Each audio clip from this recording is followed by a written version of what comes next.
ঠিক কত মানুষ এই জানাজায় অংশ নিয়েছেন তার নির্দিষ্ট কোনো হিসাব নেই। কেউ বলছেন ২০ লাখ, কেউ ৩০ লাখ, কেউ বা তারও বেশি। তবে সংখ্যার হিসাব এখানে গৌণ। নিশ্চিত সত্য একটাই, এটি বাংলাদেশের ইতিহাসে এক অভূতপূর্ব জানাজা। এমনকি বৈশ্বিক প্রেক্ষাপটেও প্রয়াত মুসলিম নেতাদের জানাজার জনসমুদ্রের তালিকায় এটি বিরল।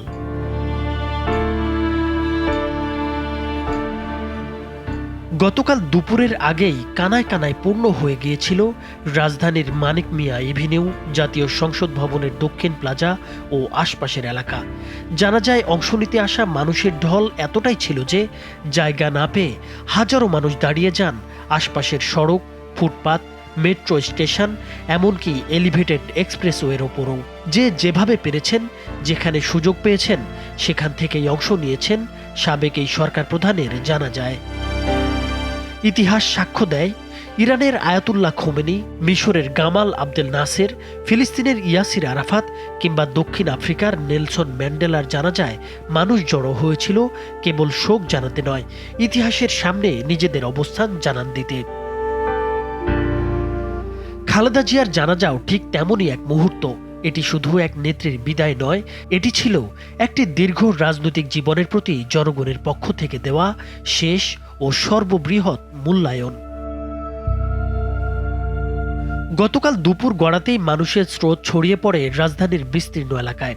মিরপুর রোডের লালমাটিয়া মাঠ থেকে ধানমন্ডি ২৭ নম্বর সড়ক, বিজয় সরণি, শেরেবাংলা নগর, আগারগাঁও, শ্যামলী, সবখানেই শুধু মানুষ আর মানুষ।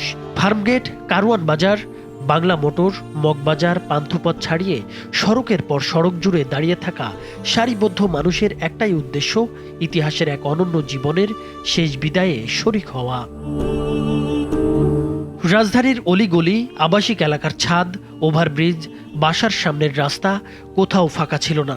বিএনপির নেতাকর্মী, সমর্থক এবং সাধারণ মানুষ স্বতঃস্ফূর্তভাবে দাঁড়িয়ে আদায় করেন জানাজা, অংশ নেন দোয়ায়। অনেকে ভিড় ঠেলে নির্ধারিত স্থানে পৌঁছাতে না পেরে দূর থেকেই হাত তুলে দোয়া করেছেন। যারা আসতে পারেননি তাদের চোখ ছিল টেলিভিশনের সরাসরি সম্প্রচার ও সামাজিক যোগাযোগ মাধ্যমে। অশ্রুসিক্ত চোখে বিদায় জানিয়েছেন আপোষহীন এই নেত্রীকে।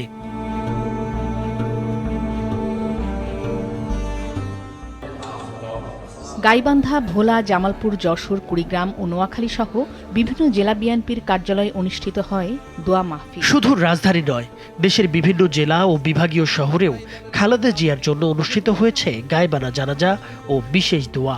দেশের প্রায় সব বড় শহরেই লাখো মানুষ অংশ নেন এসব জানাজায়।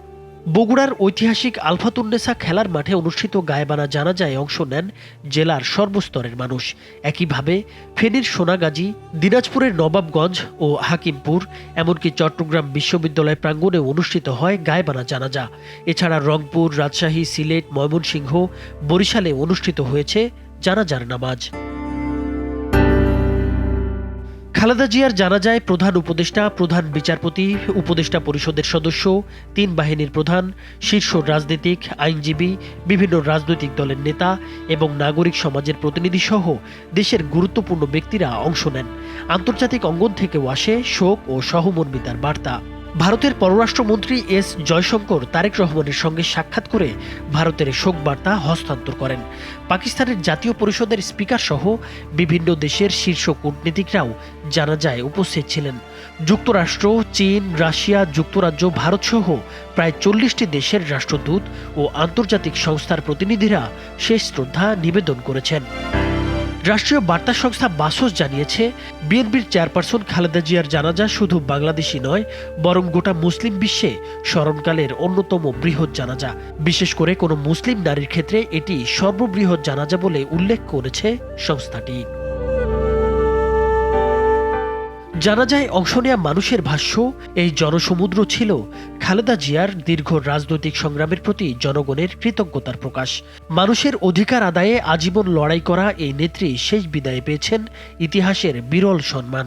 দীর্ঘ ৪৫ বছরের রাজনৈতিক সংগ্রাম ও অবদান তাকে ইতিহাসে অমর করে রাখবে।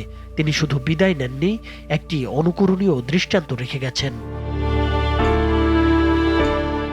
নাইমুর হোসেন, মাছরাঙা টেলিভিশন।